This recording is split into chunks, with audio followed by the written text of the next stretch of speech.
구약성경 898페이지 여간에 있는 시편 126편 1절에서 6절 말씀을 봉독합니다. 여호와께서 시온의 포로를 돌려보내실 때 우리는 꿈꾸는 것 같았도다. 그때 우리 입에는 웃음이 가득하고 우리 혀에는 찬양이 찼었도다. 그때 문나라 가운데서 말하기를 여호와께서 그들을 위하여 큰 일을 행하셨다 하였도다. 여호와께서 우리를 위하여 큰 일을 행하셨으니 우리는 기쁘도다. 여호와여, 우리의 포로를 남방 시내들 같이 돌려보내소서. 눈물을 흘리며 씨를 뿌리는 자는 기쁨으로 거두리로다. 울며 씨를 뿌리러 나가는 자는 반드시 기쁨으로 그 곡식단을 가지고 돌아오리로다. 오늘 본문 시편 126편은 비교적 일반 성도님들에게 알려져 있는 시입니다. 그것은 아마도 5절과 6절 말씀 때문일 거라고 여겨집니다. 이 구절을 근거로 한 찬송가를 또 많은 성도들이 즐겨 찬송하기도 합니다. 새벽부터 우리 사랑함으로써 저녁까지 씨를 뿌려봅시다. 열매 차차이고 곡식 거둘 때에 기쁨으로 단을 거두리로다. 이 찬송은 또 은근히 우리 전도용 찬송으로도 좀 많이 불려지곤 했습니다. 그 밖에 또 다른 예로는 우리 그 감사주일 때 우리 교회 현장 속에서는 이 말씀을 본문으로 한 그런 설교들을 우리가 또 종종 듣곤 했습니다. 눈물로 뿌린 씨는 반드시 열매로 돌아온다라고 하는 원리에 비추어서 한 해 동안의 수고를 위로하고 격려하고 그리고 어떤 형태로든 열매를 주신 하나님께 감사하도록 그렇게 권면하는 그런 말씀들을 우리 듣곤 했습니다. 당연히 이 시에는 감사의 요소가 있습니다. 그리고 선교와 전도에 그 적용이 가능한 요소도 있습니다. 그러나 이 시가 담고 있는 시대적 배경을 이해하는 것이 우선일 것입니다. 그 속에서 우리가 보다 더 본질적인 요소들을 함께 확인하는 것을 통해서 더 풍성한 적용들이 가능하리라 그렇게 여겨집니다. 오늘 본문인 시편 126편의 역사적인 배경은 1차적으로 이스라엘의 고된 포로 생활에서의 귀환과 매우 밀접한 연관이 있습니다. 1절이 이렇게 노래합니다. 여호와여, 시온의 포로를 돌려보내실 때에 우리는 꿈꾸는 것 같았도다. 유다 왕국의 패망과 함께 시작된 이 70년간의 바벨론 포로 생활에서의 그 귀환에 대한 기쁨을 묘사하는 것으로 이렇게 보여지죠. 바벨론에서의 귀환은 세 차례에 걸쳐서 이루어졌습니다. 첫 번째 귀환은 주전 537년경 수룹바벨을 중심으로 해서 약 5만 명 정도 되는 사람이 유대 땅으로 돌아오게 됩니다. 그들이 유대 땅으로 돌아와서는 수룹바벨과 그리고 스가랴, 학개를 중심으로 해서 바벨론에 의해서 무너졌던 하나님의 성전을 짓는 일에 저들이 힘을 모읍니다. 두 번째 귀환은 그 뒤 약 한 80년 정도가 지난 주전 457년경에 모세 이후에 율법에 이를테면 가장 탁월했던 에스라를 중심으로 해서 이루어졌습니다. 에스라는 유대 땅으로 돌아와서 백성들에게 하나님의 율법이 이제 가르치도록 그렇게 해서 그 무너져 내린 그 백성들의 마음을 새롭게 하나님께로 향하는 일에 열심을 냈습니다. 세 번째 귀환은 주전 444년경에 느헤미야를 중심으로 해서 이루어집니다. 느헤미야는 유대 땅으로 돌아와서 가장 먼저 한 것이 무너진 성벽을 다시 세우는 것이었습니다. 이 시편이 쓰여진 시기는 이 세 시기 가운데 어느 시기였는지에 대해서는 정확하지는 않습니다. 분명히 밝혀지지는 않지만 전체 이 시편의 내용 속에서 보면 귀환은 시작됐고 그리고 그 귀환이 다 끝맺혀지지 않은 그런 어느 중간 시기로 보여집니다. 시편 기자는 이스라엘 백성들이 고향으로 돌아오던 때를 되돌아보면서 그때는 마치 꿈을 꾸는 것 같았다고 말합니다. 꿈꾸는 것 같았다. 우리 평소에도 이 표현을 할 땐 어떨 때 이 표현을 하냐 하면 기쁨이 정말 뭐라고 표현할 수 없을 만큼 참 큰 것일 때 우리가 보통 이 표현을 합니다. 그래서 마치 좋은 꿈을 꾸는 것처럼 그렇게 감미로웠다는 거죠. 우리 민족도 사실 이 부분에 있어서는 다소나마 우리가 좀 이해할 만한 그런 어떤 경험을 우리도 좀 가지고 있습니다. 1945년 8월 15일 우리 땅 거리 곳곳에 벽보가 붙었다고 그러죠. 정오에 중대한 방송이 있으니까 라디오를 다 들으라 하는 벽보였습니다. 그리고 이제 방송을 통해서는 일본 천황이 항복한다, 무조건 항복한다라는 성명이 발표됐습니다. 전파 상태는 뭐 그리 좋은 것이 되지 못했지만 발표된 내용이 무슨 내용을 담고 있는 것인지는 다 알아들을 수 있었습니다. 그래서 대한민국은 그 시간부터 사실 해방의 감격 속에 흥분하고 환호했습니다. 길거리에서 만나는 사람들이 다 악수하고 서로 얼싸안고 그랬다 그러죠. 그리고 일장기에 푸른색을 덧칠해서 급조한 그런 태극기를 들고 나와서 이렇게 서로 함께 이렇게 흔들고 얼싸안고 또 전차를 타면서 이렇게 매달려서 밤새 이렇게 만세를 불렀다 그럽니다. 그때를 회상하시는 어르신들은 지금도 종종 마치 우리가 꿈을 꾸고 있는 것은 아닌가 하는 생각을 했을 정도로 참 많이 기뻤다 그 말씀을 합니다. 아마도 포로 생활에서 돌아온 이스라엘 백성들이 바로 이러한 마음 상태였을 것입니다. 포로 생활에서 돌아온 이스라엘 백성들은 물론이고 또 이 시편 저자 역시도 너무 기뻐서 마치 꿈꾸는 것 같았을 겁니다. 이 일은 표면적으로 보자면 페르시아의 왕 고레스가 한 일입니다. 고레스는 바벨론을 정복하자마자 이 바벨론 땅에 있던 유대인들의 귀환을 허락하는 칙령을 내리고 그 일에 적극적인 후원자가 되어줍니다. 페르시아가 그 왕국이 바보가 아닐 텐데요. 이 정도가 되는 노동력을 스스로 방출한다라고 하는 것은 사실 전혀 예측할 수도 또 기대할 수도 없었던 일입니다. 그러나 그 일은 현실로 나타났습니다. 너무 기쁜 거죠. 그러나 지금 시편 기자가 전하는 이스라엘의 이 기쁨이라고 하는 것은 단순히 고레스로 인한 기쁨만은 아니었습니다. 무엇보다도 그들의 그 이스라엘 땅으로의 귀환은 하나님의 심판이 이제 끝나고 이제부터는 이제 하나님의 구원하시는 그 은혜가 이 민족 가운데 더 나타날 것이다 라고 하는 그 은혜의 징표로 여기기에 충분했기 때문입니다.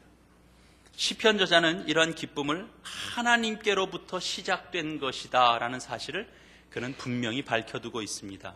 사실 이 부분에 대해서는 우리 에스라서의 말씀을 한번 확인하는 게 훨씬 더 우리 실감이 날 텐데요. 우리 다시 시편으로 돌아와야 되니까 주보 같은 것을 잠깐 여기 끼워두시고 앞으로 좀 넘기셔서 에스라서 1장 말씀을 보겠습니다. 구약성경 710페이지 에스라 1장 1절 이하의 말씀을 보겠습니다.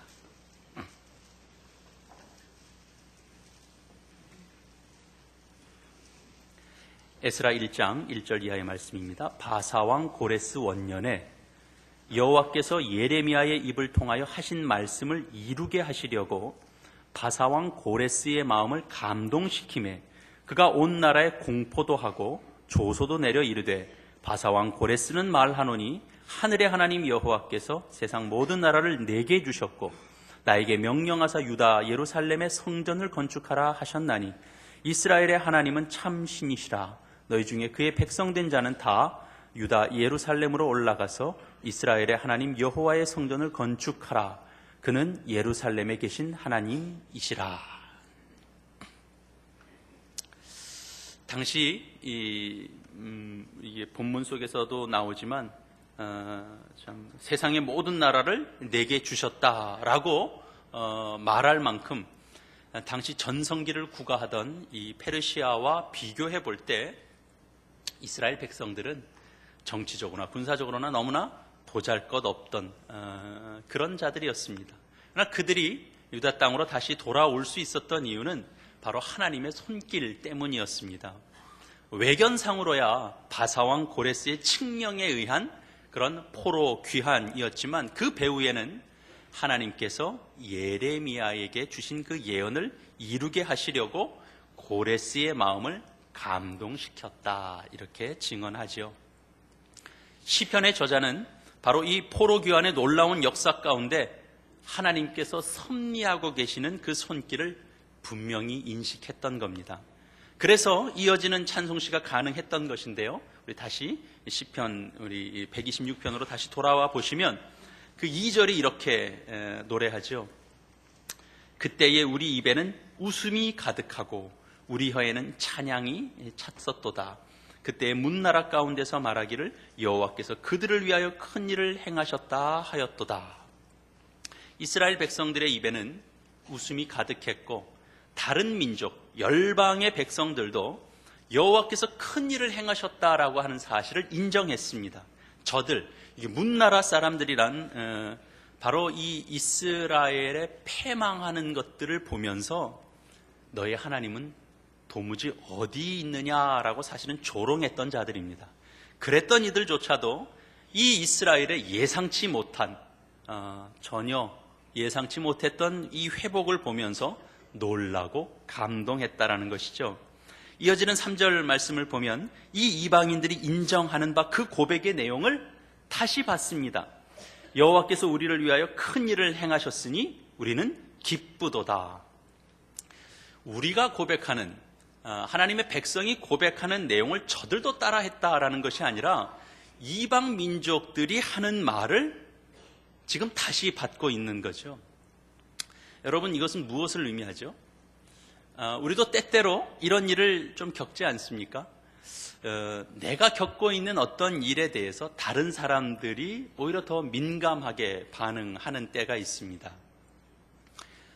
하나님 잘 믿었으니까 이런 복도 주시는가 보다 그러기도 하고, 하나님이 더 잘하라고 그러시는가 보다, 하나님이 너무 열심히 살았다고 이제는 조금 쉬라고 그러는지 병원 신세도 좀 지게 하시네, 이렇게 얘기하기도 합니다. 다른 사람들은 내가 겪는 이런저런 일에 대해 하나님의 손길에 대해서 이렇게 말씀하고 있는데 정작 사실 나는 그런 부분에 좀 둔감합니다. 그런데 이제 어느 날 그게 정말로 느껴지는 그런 일들 우리가 종종 겪습니다. 그래서 시편 저자도 처음 고백은 이를테면 꿈꾸는 것 같았다, 정말 그렇게 느껴지는데 정말 하나님의 역사하심이 정말 맞구나, 그래서 이제는 꿈꾸는 것 같다라고 말하지 않고 여호와께서 우리를 위하여 큰 일을 행하셨으니 우리는 기쁘도다, 그렇게 고백하죠. 그리고 나서 이어지는 말씀은 시편 126편의 중심부에 있는 사실 핵심된 내용이면서도 사실은 언뜻 보면 쉽게 이해되지 않는 구절을 만나게 됩니다. 그것이 4절 말씀입니다.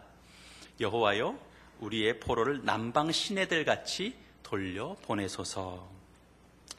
물론 이 말은 물론 남아있는 이 바벨론에 남아있는 많은 유대인들이 모두 유다 땅으로 돌아오게 해달라라고 하는 의미인 것으로 물론 보여집니다만, 본문에서 남방 시내들 같이라고 하는 표현이 사실은 좀 우리 고개를 좀 갸우뚱하게 만듭니다.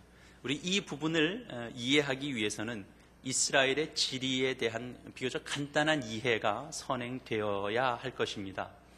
이스라엘을 지역적으로 볼 때는 물론 더 세분하게 구분할 수도 있겠지만 크게는 네게브 지역과 갈릴리 지역 그리고 고원 지역, 이렇게 나누어서 설명할 수 있습니다. 네게부 지역과 그리고 갈릴리 지역은 강수량의 차이가 아주 현격하게 다릅니다. 그래서 그렇기 때문에 전혀 다른 지형적 특색을 나타내겠죠. 이를테면 연강수량이 풍부한 북쪽의 갈릴리 지역은 곡식과 그리고 초목이 풍성한 데 반해서 연강수량이 현저하게 낮은 이 네게부 지역은 황량하기 그지없는 그야말로 광야입니다. 4절에서 남방이라고 한 것은 바로 이 네게부 지역을 가리켜서 번역한 것입니다. 그런데 왜 하필이면 강수량도 풍부하고 그래서 비옥한 북쪽 갈릴리 지역이 아닌 남방 시내들 같이라는 표현을 했을까 하는 거죠. 거기에는 이유가 있습니다. 이 건조한 광야도 우기에 비를 만나면, 정말 큰 비를 한번 만나면 갑자기 모든 시내들이 정말 빠르게 힘차게 흘러내립니다. 메마르고 척박했던 땅이 푸르고 비옥한 땅으로 일순간에 변화됩니다.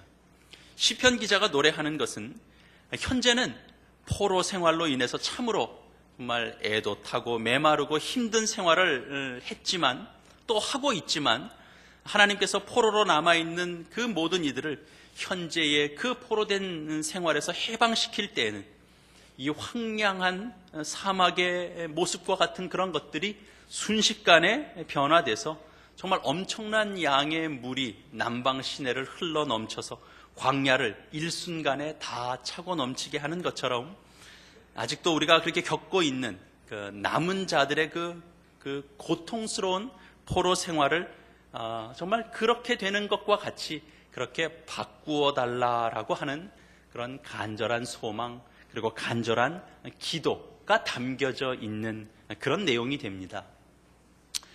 이런 간구가 가능한 것은 이미 이스라엘이 도저히 기대할 수 없었던 상황에서 자신들을 유대 땅으로 돌아올 수 있게 하신 그런 하나님의 일하심이 있었기 때문입니다. 하나님께서 행하시는 그 큰 일, 하나님의 구원은 바로 그런 모습으로 이스라엘 백성들에게 그리고 우리에게도 그렇게 다가옵니다. 광야에 비를 내리는 것은 어느 때가 될지 사실 예상하기 힘듭니다. 그러나 광야에도 비가 내립니다. 그리고 그 내린 비는 척박했던 땅을 일순간에 바꾸어 버립니다. 여러분, 우리에게도 있었던 구원 사건을 여러분 한번 떠올려 보시기 바랍니다. 힘들고 어려울 때 하나님께서 여러분들에게 어떻게 구원의 은총을 베풀어 주셨는가 여러분 한번 기억해 보십시오. 여러분들이 계산하고 여러분들이 기대하고 여러분들이 예측했던 방식으로 이렇게 은혜가 주어지던가요? 물론 우리가 좀 기대했던 방식으로도 얼마든지 우리가 하나님의 은혜를 확인할 수 있습니다. 그러나 정말 어떻게 정말 할 수 없을 때 모든 어떤 그 가능성, 기대 이런 것들이 참 없다라고 생각할 때 그런 때도 하나님의 은혜가 임하죠. 그 은혜의 손길을 우리가 입는 경우들을 우리가 종종 만나죠. 그때 대부분은 우리의 생각과 우리의 상상을 뛰어넘는 방식으로 일하시는 하나님을 경험하게 됩니다. 전혀 예측하지 못했던 일을 하나님께서 일으키시고 안고 있었던 문제들을 통과하게도 하시고 때로는 그 문제들을 이렇게 해결해 주시는 것들, 그런 일들을 우리 봅니다. 그런 일을 겪을 때 여러분 삶에서 기억나시는 어떤 일이 있었을 때 여러분은 어떻게 하셨습니까? 시편 기자의 고백이 그렇게 생소하고 낯설지 않다라는 생각하게 되실 겁니다. 정말 꿈꾸는 것 같고 입가에 미소가 떠나지 않고 만나는 사람들에게 정말 일어난 일에 대해서 정말 붙잡고 얘기하고 싶고 누가 감사하는 삶을 살아라 그런 말 하지 않아도 저절로 감사가 입에서 나오고 찬양이 저절로 늘 흥얼거려지는 그런 경험들이 우리 속에도 있습니다. 지금도 자신에게 임했던 그 은혜의 사건을 이야기할 때마다 이렇게 흥분하는 분들 지금도 있죠. 왜 그렇죠? 너무나 신기해서 그렇죠. 어떻게 할 수 없을 때 참 사박이 다 막혀서 꼼짝달싹 못하는 것과 같은 그런 상태에 있는데 정말 길이 보이는 그런 경험들, 하나님의 은혜 가운데 맛보기 때문에 그렇습니다. 하나님께서 행하시는 큰 일은 그렇게 신비롭습니다. 언제 어떻게 일어날지 아무도 모릅니다. 우리들의 상상과 우리들의 예측을 넘어서서 발생하는 것이기 때문에 하나님께서 행하시는 그 큰 일에 대해선 사실 우리는 어떤 것도 할 수 없습니다. 하나님만이 정말 단독적으로 행하시는 그런 사역입니다. 우리는 단지 하나님께서 행하시는 그 일 이후에 하나님께서 역사하신 그 역사에 대해서 그 역사를 통해서 주어진 은혜에 대해서만 우리는 그저 감사할 뿐입니다. 찬양할 뿐입니다. 오직 하나님의 능력과 은혜로만 주어진 것들을 우리는 그저 받아 누릴 뿐입니다. 그렇기 때문에 우리를 위하여 행하시는 하나님의 행하심은 우리에게는 사실 감추어져 있는 일이지만 어느 시점, 그것이 현재이건 미래이건 어느 시점에는 반드시 이루어질 일이기 때문에 우리는 기대하고 바라고 그리고 소망하게 됩니다. 시편 기자가 이 예상하지 못했던 과정을 통해서 유대 땅으로 돌아오게 되는 이런 놀라운 경험을 맛보았기 때문에 여호와여 우리의 포로를 남방 시내들 같이 돌려보내소서라고 간구할 수 있었던 것이죠. 그렇게 간구할 수 있었던 것처럼 우리도 우리의 현실 속에서 하나님의 그 구원하시는 역사를 기대하며 간구할 수 있는 것은 바로 하나님께서 우리의 인생에도 이런 놀라운 일을 수없이 행하시고 계시기 때문입니다. 성경의 모든 역사가 바로 우리에게 그 사실을 분명히 알려줍니다. 특별히 우리에게 가장 확실한 하나님의 구원 사건은 바로 예수 그리스도를 통해서 행하여진 일입니다. 예수 그리스도를 이 땅에 보내주신 사건부터가 우리가 전혀 상상할 수 없었던 일입니다. 물론 오래전부터 선지자를 통하여 예언되었지만 그럼에도 불구하고 예수님의 탄생은 모든 사람들의 상상을 초월한 사건입니다. 예수님의 탄생만 그런 것이 아닙니다. 십자가의 죽으심과 그리고 부활하심, 그 사건을 보면 누가 그것을 기대했겠습니까? 누가 독생자 대신 예수께서 십자가에 달려 돌아가시는 것으로 인간을 구원하실 그 일을 진행하시리라 그렇게 생각했겠습니까? 모든 사람의 눈에는 그 일은 기이하게 보일 수밖에 없습니다. 예수 그리스도의 부활도 더더욱 그렇습니다. 아무도 기대하지 않았던 사건, 아무도 상상할 수 없었던 사건, 도저히 믿겨지지 않는 사건이 일어나는 것이죠. 그러나 그 사건을 근거로 해서 우리는 무엇을 확신할 수 있느냐 하면 하나님께서 우리를 그토록 사랑하시는구나. 그 큰 사랑에서 우리를 끊을 수 없게 만드시는구나. 하나님의 크신 능력을 정말 하나님이 바라고자 하시면 누가 그것을 막을 자가 없겠구나. 그 사실을 우리 알게 되는 거죠. 사도 바울이 로마서 8장 내용을 통해서 한 고백이 바로 그 고백이죠. 우리가 기억하고 있는 사도 바울의 그 확신에 찬 고백. 우리가 무슨 말 하리요? 만일 하나님이 우리를 위하시면 누가 우리를 대적하리요? 의롭다 하신 하나님이시니 누가 우리를 정죄하리요? 살아나신 이가 예수 그리스도이시니 또한 그가 하나님 우편에 계시고 또 우리를 간구하시는 자가 바로 예수 그리스도이시니 누가 우리를 그 그리스도의 사랑에서 끊으리요? 환난이나 곤고나 박해나 기근이나 적신이나 위험이나 칼이랴. 이 모든 일에 우리를 사랑하신 이로 말미암아 우리가 넉넉히 이기느니라 그렇게 고백합니다. 사도 바울이 그렇게 담대하게 하나님의 사랑과 능력에 대해서 확신할 수 있게 된 그 근거가 무엇일까요? 우리를 향한 하나님의 사랑하심을 의심치 않고 담대하게 선포할 수 있었던 그 근거가 무엇이겠습니까? 바로 하나님께서 예수 그리스도를 통하여 행하신 일, 십자가의 죽으심과 부활하심이 아니고서 그 무엇이겠습니까? 예수께서 십자가에서 죽으시고 부활하신 사건은 사도 바울에게 있어서는 어쨌든 이제 지나간 과거의 사건입니다. 그러나 그 사건을 근거로 해서 사도 바울은 자신이 살고 있었던 그 당시 모든 문제에 대해서, 모든 상황 가운데서 하나님께서 행하실 일에 대해서 그는 의심치 않았습니다. 예수 그리스도의 죽음과 부활, 그것은 그저 어느 시기에 지나간 그런 과거에 발생한 사건이었지만 사도 바울에게 있어서는 그것은 그저 지나간 과거의 사건이 아니라 언제나 현재적인 그런 사건이었습니다. 그래서 지금 이곳에서 정말 담대함과 확신을 주게 하는 그런 사건으로 늘 그 속에 있습니다. 그래서 그 사건은 동시에 사도 바울에게 있어서는 현재뿐만 아니라 미래에 대해서도 확신을 갖고 살도록 하는 그런 힘과 그런 믿음의 원천이었습니다. 사도 바울에게 있어서 예수 그리스도를 통하여 하나님께서 행하신 구원 사건은 그래서 과거, 현재, 미래를 정말 동시에 연결시켜주는 가장 중요한 끈이었습니다.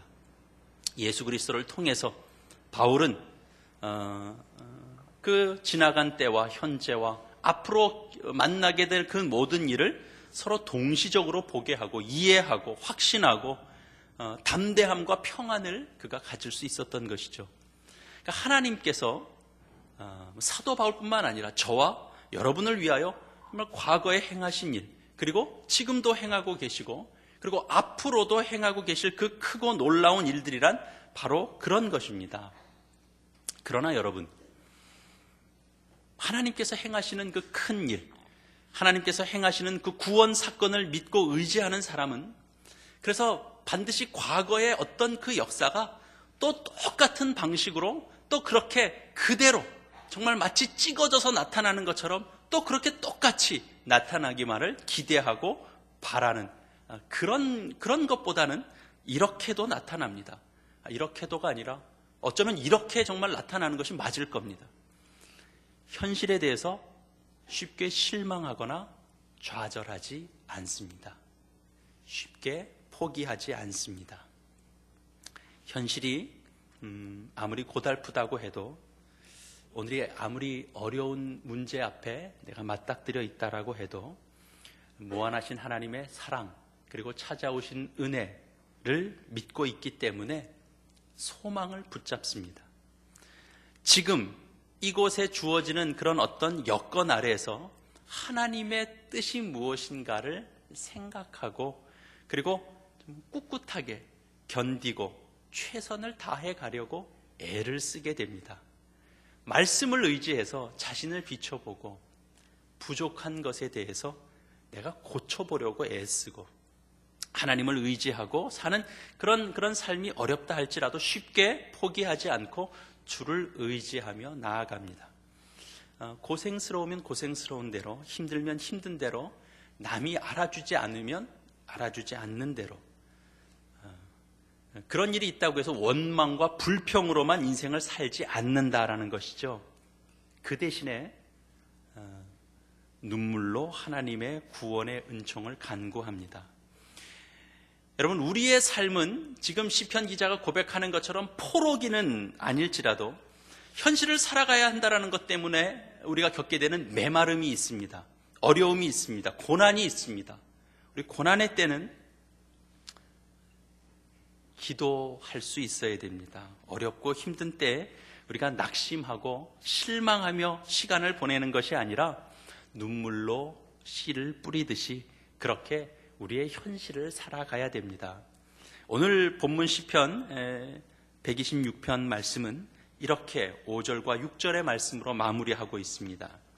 눈물을 흘리며 씨를 뿌리는 자는 기쁨으로 거두리로다. 울며 씨를 뿌리러 나가는 자는 반드시 기쁨으로 그 곡식단을 가지고 돌아오리로다. 하나님의 구원의 역사는 지금도 계속되고 있고 그리고 앞으로도 계속될 것입니다. 그 변함없는 하나님의 행하심을 믿는다면 오늘 우리는 이곳에서 우리 눈물을 흘리며 씨를 뿌리는 신자의 삶을 우리 감당할 수 있어야 됩니다.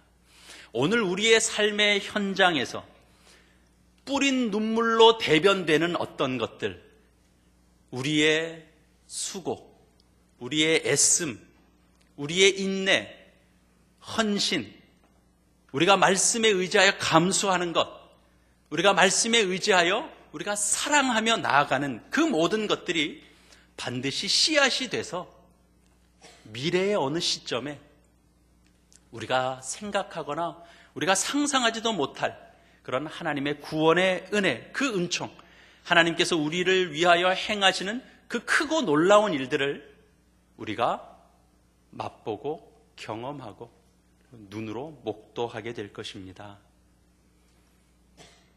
우리 2011년 우리 시작한 지 이제 둘째 주를 맞이했습니다.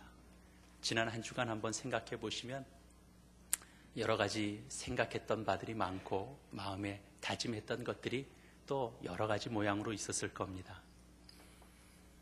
여러분, 올 한 해를 어떻게 살아가야 되는가? 여러분의 입술이 어떤 환경, 어떤 형편 속에서도 여러분의 입술이 다치지 않게 하시고, 여러분 찬송하시고, 고난 가운데 있을 때 기도하시고, 기쁜 일이 있을 때 우리 찬송할지라, 우리 야고보 사도가 그렇게 전하죠. 그런 것처럼 우리가 기도하며 찬송하며 우리 감사를 확인하며, 그리고 우리의 정말 삶을 낮게 낮춰서 우리의 무릎을 꿇고 우리의 구원자 되시는 하나님께 간구하며 살아가는 우리의 인생으로 우리가 이렇게 신자된 마땅한 삶을 걸어가는 그런 저와 여러분 되셔야 될 겁니다. 우리가 그 일들을 통하여 우리가 결국 눈물을 흘리며 씨를 뿌리는 자가 기쁨으로 거두리로다 라고 노래하는 이 시편의 기자의 이 고백이, 또 사도 바울의 그 확신이 우리에게도 동일한 것이 돼서 우리의 현재의 삶을 살아가게 하는 가장 귀중한 힘이요, 그리고 그 능력의 원천이 되는 그런 복된 인생을 사는 저와 여러분 다 되시기를 이 말씀으로 축원합니다. 기도하겠습니다.